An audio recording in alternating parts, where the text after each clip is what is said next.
Hello guys, current affairs funda में आप सभी का स्वागत है। मैं हूं आपके साथ अभिषेक शर्मा और आज के इस वीडियो सेशन में हम 14 नवंबर तक के सभी इंपॉर्टेंट करंट अफेयर्स कवर करने वाले हैं। हमेशा की तरह आप इस वीडियो को अंत तक जरूर देखिएगा, आज भी आपको काफ़ी कुछ जानने के लिए मिलेगा। सेशन की शुरुआत हमेशा की तरह क्वेश्चन ऑफ द डे से करते हैं। इसका आंसर आपको अभी कॉमेंट बॉक्स में करना होता है। तो पूछ रहे हैं कि डॉक्टर बाबा साहब अम्बेडकर अंतर्राष्ट्रीय हवाई अड्डा कहाँ स्थित है? Where is the doctor Baba Saheb Ambedkar international airport located? Options जान लेते हैं। पुणे, नासिक, नागपुर या फिर मुंबई। तो जल्दी से आप आंसर कर दीजिए, फिर हम आगे बढ़ते हैं। और इसी तरह के क्वेश्चन यदि आप प्रैक्टिस करना चाहते हैं तो हमें टेलीग्राम पर जरूर ज्वाइन करें। करंट अफेयर्स फंडा नाम से हमारा टेलीग्राम चैनल है।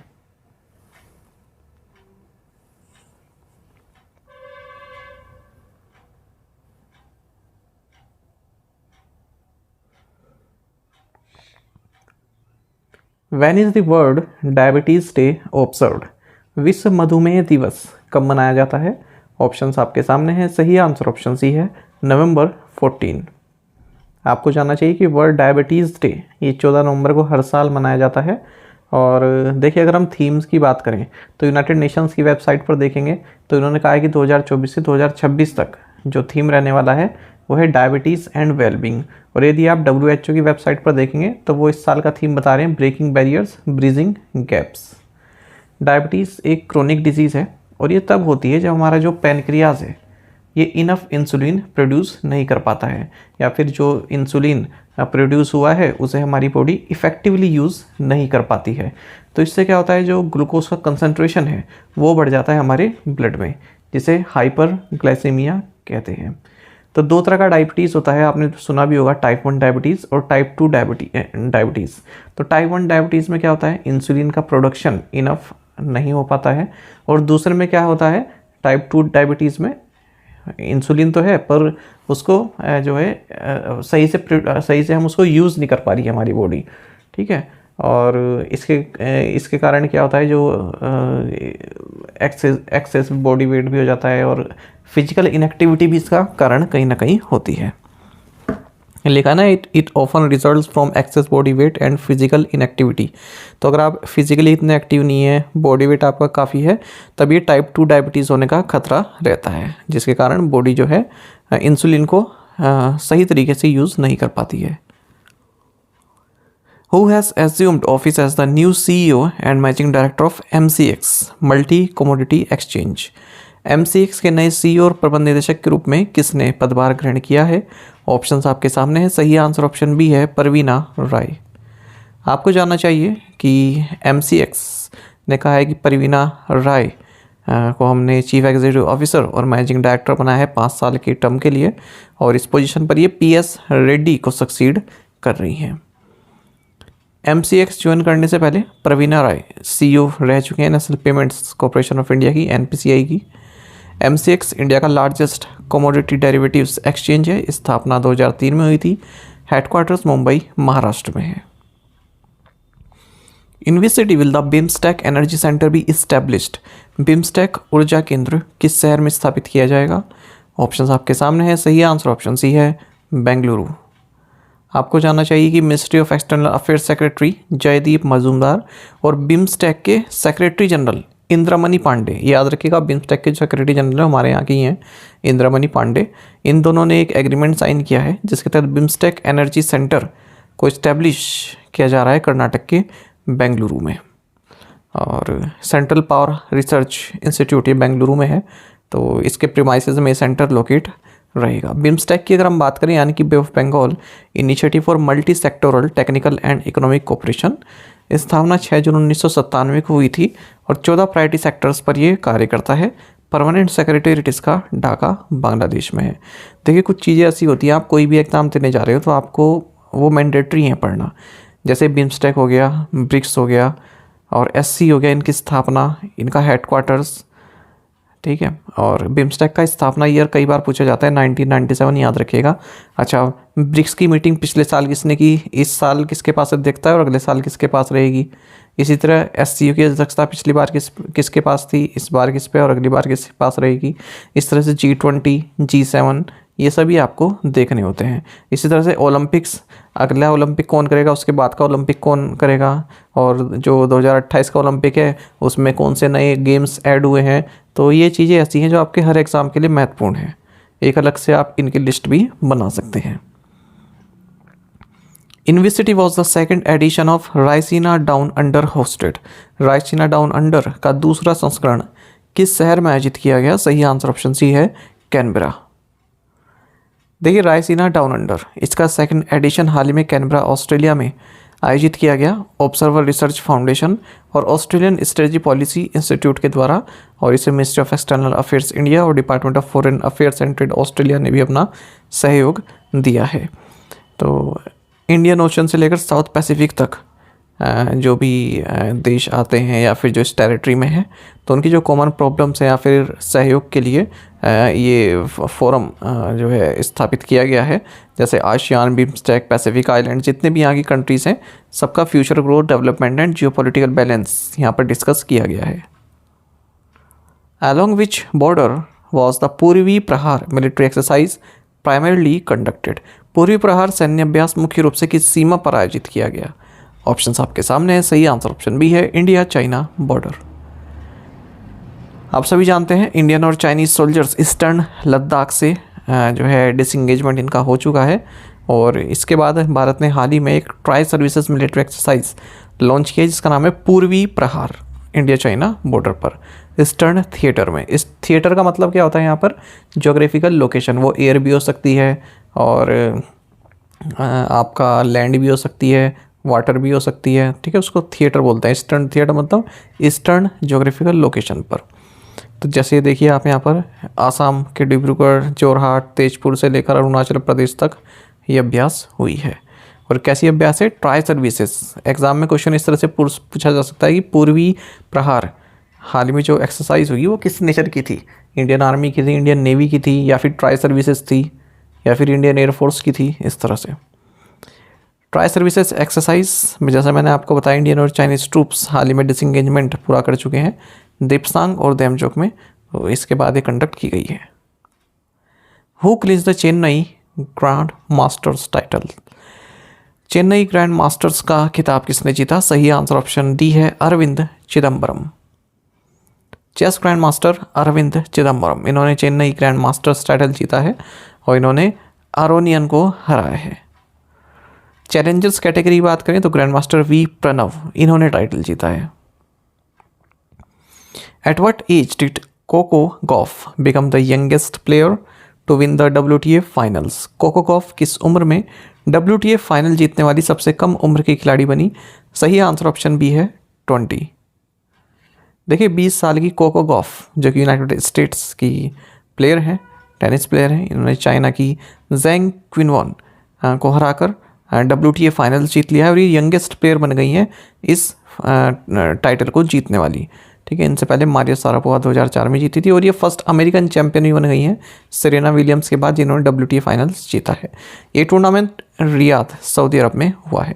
डबल्स फाइनल की बात करें तो गैब्रिला डाब्रोस्की और एरिन राउटलिफ, ठीक है, जो कि न्यूजीलैंड की हैं, और गैब्रिला कनाडा की हैं, इन्होंने डबल्स टाइटल जीता है।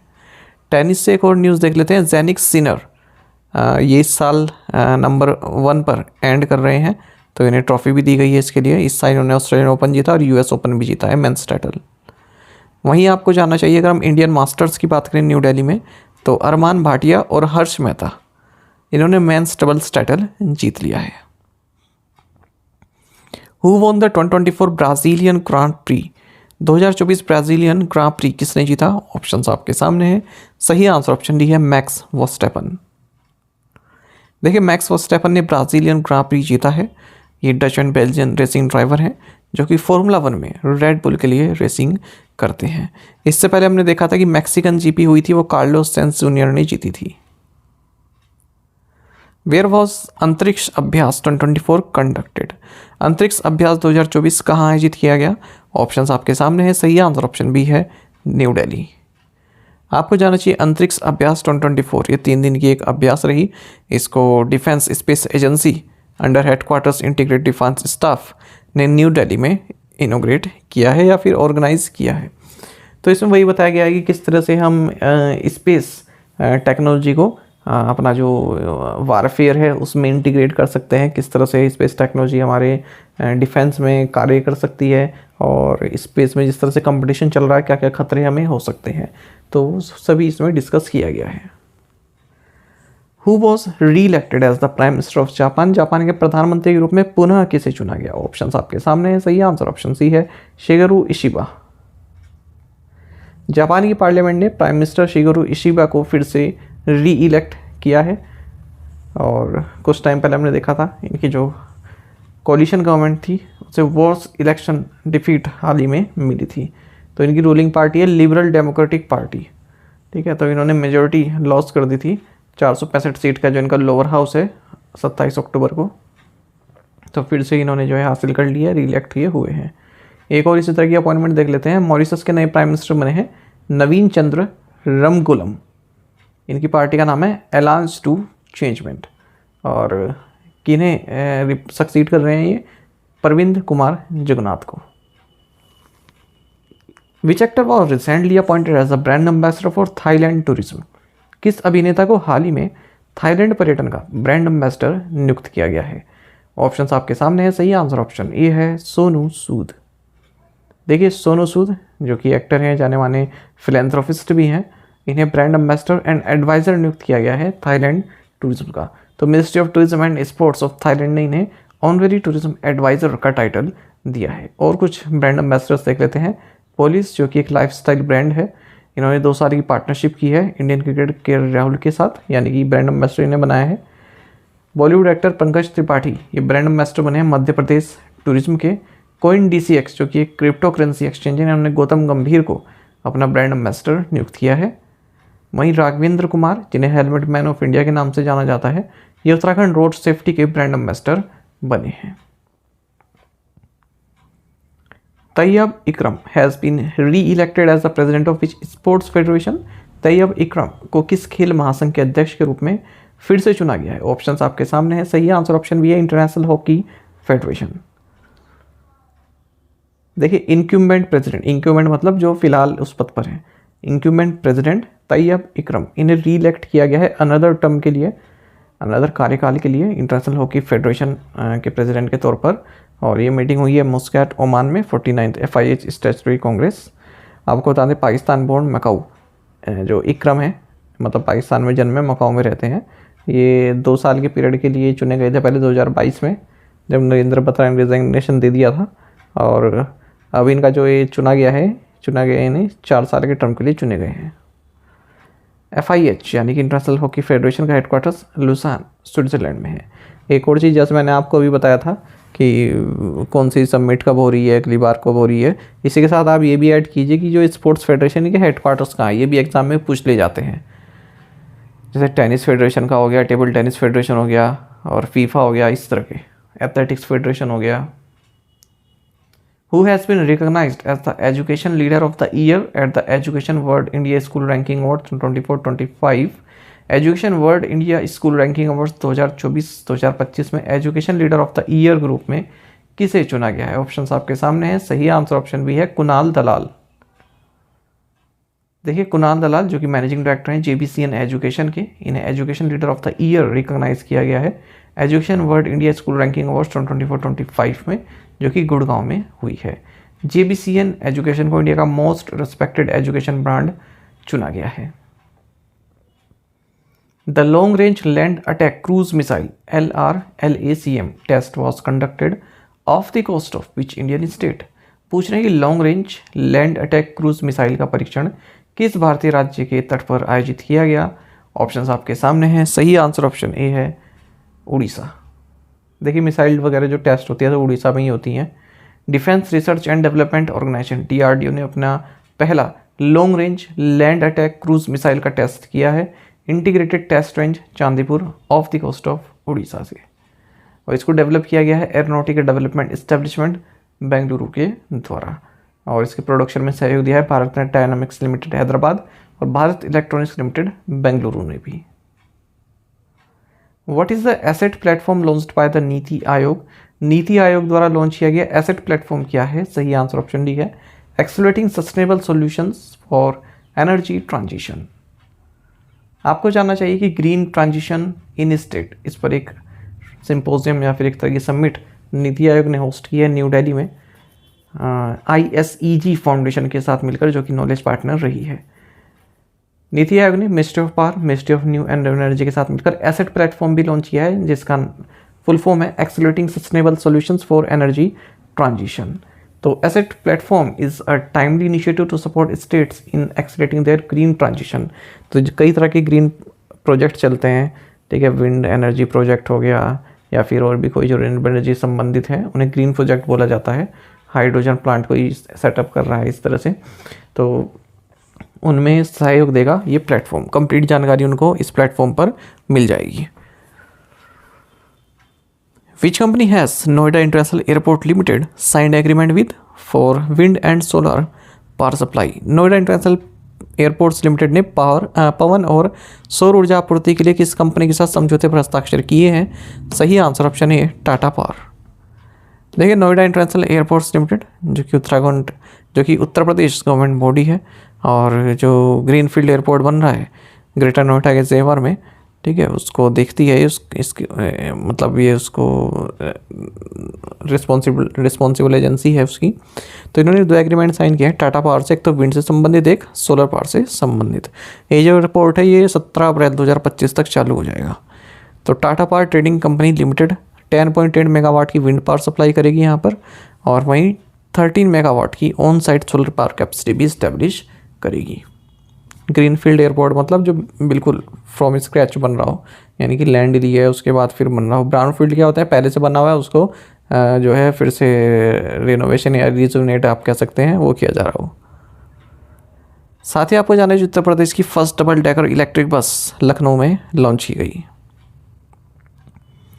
Where did the Monduro 4.0, the world's highest enduro mountain biking competition, take place? दुनिया की सबसे ऊंची एंडूरो माउंटेन बाइकिंग प्रतियोगिता मोंडूरो 4.0 कहाँ आयोजित हुई? सही आंसर ऑप्शन डी है तवांग, अरुणाचल प्रदेश। देखिए, वर्ल्ड की highest enduro mountain biking competition Monduro 4.0 ये तवांग, अरुणाचल प्रदेश में चालू हुई, और एशिया एंड्यूरो सीरीज़ का ये पार्ट है। 8 कंट्रीज से जो पार्टिसिपेंट हैं वो इस बाइक कंपटीशन में पार्टिसिपेट कर रहे हैं अरुणाचल प्रदेश में। तवांग को बोलते हैं होमलैंड ऑफ द मोन पास।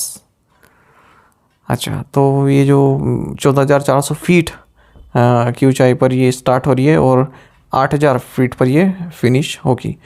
लिखा भी है enduro is a type of mountain bike racing where the down hills are timed and the up hills are mandatory but not timed. इसका मतलब क्या हुआ, जब आप नीचे को जाते हैं साइकिल लेकर, मतलब ढलान जब नीचे को होती है तब तो आपकी टाइमिंग काउंट की जाएगी कौन सा ज़्यादा तेज़ चल रहा है, लेकिन जब आप ऊपर चढ़ाई कर रहे हैं तब आपकी टाइमिंग काउंट नहीं की जाएगी, तब केवल आपको चढ़ाना है ऊपर से, उसके बाद फिर नीचे आना है। तो जब ऊपर जाएंगे तब टाइमिंग काउंट नहीं होती है, लेकिन जब नीचे आएंगे, ठीक है, तब आपकी टाइमिंग काउंट होगी, तब आपकी रेस लगती है। टू द पॉइंट क्वेश्चन और उनके आंसर्स देखेंगे। When is the world kindness day observed? November 13। Where is mount Lewotobi Laki situated? Indonesia. When is the Bima Lokpal insurance ombudsman day celebrated? Answer is 11 November. India's total fertility rate was 2.6 in 2010। What is it today? Answer is 1.99। Today की बात कर रहे हैं, यानी कि फिलहाल जो latest data है। जिन्होंने 2 या फिर 2.1 लिखा है वो भी ठीक है। The Reserve Bank of India has guided non-banking finance companies, especially upper layer NBFCs, to maintain at least 25% of their overall borrowings from capital market instruments. आप में से कई स्टूडेंट्स ने बिल्कुल सही आंसर किया है, इस तरह से पार्टिसिपेट करते रहिए। चलिए टू द पॉइंट क्वेश्चंस देख लेते हैं, इन्हें आपको अभी ट्राई करना है। Where is Gelephu mindfulness city? 66th All India Kalidas Festival held in which city? Which state has become the first in India to implement a dedicated semiconductor policy? Former India pacer has been appointed as the new bowling coach of Delhi Capitals. Hindalco has been recognized as the world's most sustainable aluminum company in the S&P Global Corporate Sustainability Assessment Ranking 2024, achieving a score of this out of 100. देखिए, question मैंने कराया था आपको, पर मैंने आपको इसमें score नहीं बताया था इनका, ठीक है। तो मुझे लगा कि ये स्कोर के बिना भी अधूरा है क्वेश्चन, क्योंकि आप जानते हैं एग्ज़ाम में अब इस छोटी छोटी चीज़ें पूछ लेते हैं जिनका आपको अंदाज़ा भी ना लगे कि हाँ ये भी पूछ सकते हैं। तो क्या पता एग्ज़ाम में यही पूछ ले कि हिंडाल्को को ये अवार्ड मिला है, क्या स्कोर इन्होंने प्राप्त किया। ठीक है, क्योंकि स्कोर रैंक ये सब महत्वपूर्ण होता है, तो मुझे लगा इसको इंक्लूड कर देते हैं दोबारा। तो ये आप आंसर कर दीजिएगा, ठीक है। कहीं पर मुझे लगता है कि सुधार की आवश्यकता है तो मैं उसको करता हूँ, उसका छुपाता नहीं हूँ। बस आप लोग इसी तरह से सपोर्ट बनाए रखिए और इनका आप आंसर जरूर कीजिएगा। विजेता बैच जो कि बैंक के ऑन स्पेशल बैच है हमारा कंप्लीट अवेलेबल है करंट अफेयर्स फंडा ऐप पर। इसे आप प्राप्त कर सकते हैं केवल 399 की कॉस्ट में, वो भी 1 साल की वैलिडिटी के साथ। कंप्लीट बैंक के ऑन इसमें पढ़ाया गया है, इंडियन इकोनॉमी की कंसेप्ट इसमें पढ़ाए गए हैं और इंश्योरेंस भी इसमें पढ़ाया गया है। डेमो लेक्चर्स अवेलेबल है करंट अफेयर्स फंड ऐप पर, उन्हें आप देख सकते हैं कि किस तरह का कंटेंट हमने प्रोवाइड कराया है। न केवल बैंकिंग मेंस एग्जाम बल्कि इंटरव्यू के लिए भी ये महत्वपूर्ण है, ठीक है। तो आप इसको प्राप्त कर सकते हैं करंट अफेयर्स फंडा ऐप पर। यदि आप हमारी daily current affairs PDF, weekly PDF, monthly PDF और हर महीने के banking and economic awareness PDF चाहते हैं तो करंट अफेयर्स फंडा का 1 मेंबरशिप प्लान आप ज्वाइन कर सकते हैं, जिसका लिंक आपको वीडियो के डिस्क्रिप्शन या फर्स्ट कमेंट में मिल जाएगा। इसमें हम आपको कैटेगरी वाइज क्विज भी प्रोवाइड कराते हैं, तो एक बार अगर आपने हमारे करंट अफेयर्स पढ़ लिए उनके बाद इन क्विज को अटैम्प्ट किया तो यकीन मानिए आपका करंट अफेयर्स सेक्शन काफ़ी स्ट्रॉन्ग हो जाए, काफ़ी अच्छा आप स्कोर कर पाएंगे अपने आने वाले एग्जाम में। तो लिंक वीडियो के डिस्क्रिप्शन और फर्स्ट कमेंट में आपको मिल जाएगा, वहाँ से बाय कर सकते हैं। कोई भी जानकारी चाहते हैं हमारी किसी भी कोर्स संबंधित तो हमारा कस्टमर केयर नंबर है 8448169188, इस पर व्हाट्सएप करें या फिर कॉल करके भी जानकारी आप प्राप्त कर सकते हैं। साथ ही करंट अफेयर्स फंडा को आप टेलीग्राम पर भी ज्वाइन कर लीजिए, यहाँ पर रेगुलर वीडियो अपडेट्स और करंट क्विज में आप सभी के डालते रहते हैं। साथ ही डिस्कशन ग्रुप में आप किसी भी क्वेश्चन का सोल्यूशन पा सकते हैं। Thank you guys.